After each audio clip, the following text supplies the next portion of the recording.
This is the executive axiom number 7, and I've titled this Don't Assume Standardization Helps. And there probably ought to be an axiom on assumptions in general, but um, I've discovered over the years that there are a lot of assumptions that executives make, and sometimes you have to, because that's all you have to go with. But oftentimes that can be avoided. Um, you know, coming out of college, I worked for an industrial distributor and worked with a lot of different manufacturers, sold measuring equipment, a number of other items, and manufacturing has a problem with uniformity of products, and you know, they need standardization. You have to do those things over and over again, get good quality products, get feedback, make changes to the product, get innovations, all of those types of things. And so, and manufacturing is much different than service. So if you're in manufacturing, what you know about manufacturing shouldn't be applied to the service side of your business. And the thing about service is because it doesn't have the same uniformity problem uh, that manufacturing does, people make the assumption that they need to standardize everything that they do. And you get a variety of interactions from customers in service industry. Now, I'm not talking about where a group of workers have gotten together and said, hey, we need standards around, or people use checklists. um, as long as the worker is the one that is putting that standardization together, that helps them. You see this in hospitals and things of that sort. The problem, though, even in hospitals and a number of other industries, is when somebody outside of the worker group is dictating to them some standardization. They need to make it so it helps them, the worker. And that too often, well, definitely more than 70% of the time, it's not the worker coming up with the standardization or the checklist or the script or the protocols or whatever it might be. It's done by some outside either support group or executive or management team of people. And it's hard for people that do the work to buy into um, whatever standardization is out there, unless they're the ones that are leading it. And obviously this goes back to the other some of the other axioms I've done about decision making. But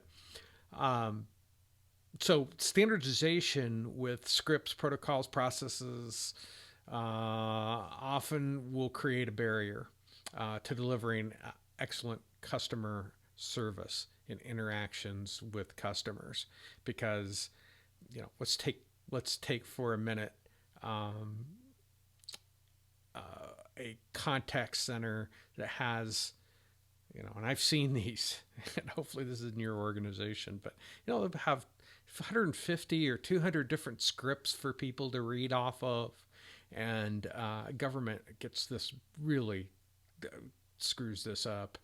But they'll have 200 different scripts, and when a customer or calls in, the questions that they have sometimes are a little bit of script number 31, script number 62, script number 108, script number, whatever, on and on. And so it's difficult to cobble together a response to a customer when you're reading from a script.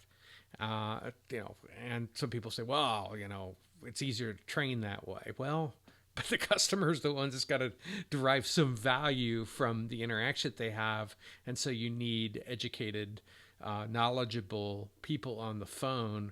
And I often lament over the fact that oftentimes organizations put very little into training and hire the cheapest people they can possibly find and stick them on the phone.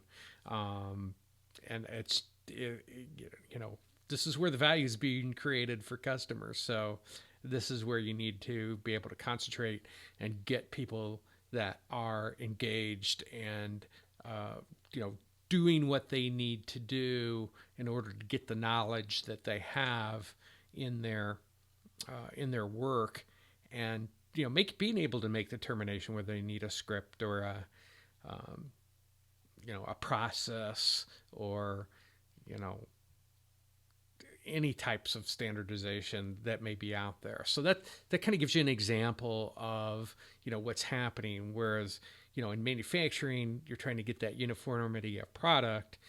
With, you know, in service industry, you're trying to, well, I'll tell you what it is. It's like, you know, your customer service and your interactions with customers, you need to be a sponge, absorbing the multitude of demands from the interaction between the customer and your organization.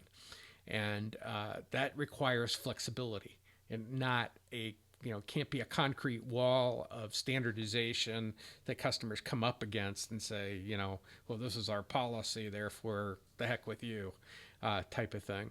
So you need to have standardization being something that's actually going to create value, and the only people that can really do that are the workers, and not people outside of the workers coming up with what they need to do good work, what knowledge they need to do good work. Another example, because I worked in technology for many years, is rigid software. You know, software is easier to create when you have best practices and standardized processes. I mean, this is the norm. They want you know, it's easier to code. You know, you got to have these. How do you code for, you know, 50 different things? And sometimes technology isn't the answer that you need for your frontline people, or people that are interacting with customers. And because it becomes that concrete wall, it becomes a barrier for customers to get good service. I mean, I've got probably hundreds of examples. I mean, the funniest one to me was when I was in the UK, and you know, they had to do the know your customer thing. And in order to do know your customer, whenever they pick up a phone, they start qualifying someone. But not all the interactions required a know your customer type of process. For instance, what time does your branch open? You know, in the meantime, people are become so robotic. They just say, "Oh, can you give me this? Can you give me that? Okay, now I can talk to you." It's ridiculous, right? I mean, we all know that would be ridiculous. But when you have people disassociated from the work, dictating what's happening around standardization, that's the problem you run into. And there's other issues in best practices. One of your ability to absorb the multitude of demands that you get in interactions with customers should be foremost in your mind in determining it. And again, I don't think that that's something that a support group should do. I don't think that's something that management should do. It's something that workers are best qualified to say, here's what I have. And if you introduce it first, okay, here's something, what do you think? Then you've already kind of screwed up, because most people aren't going to challenge what it is that you're saying as an executive, or in management, or in some support group. They're just going to say, okay, just give me the thing, and you know, I'll do whatever it is that you want me to do. And then then organizations say, you know, we just don't have very engaged people in our organization. Gee, you know, I wonder why. So anyway, that's what I wanted to cover this week. And remember, there is always a better way.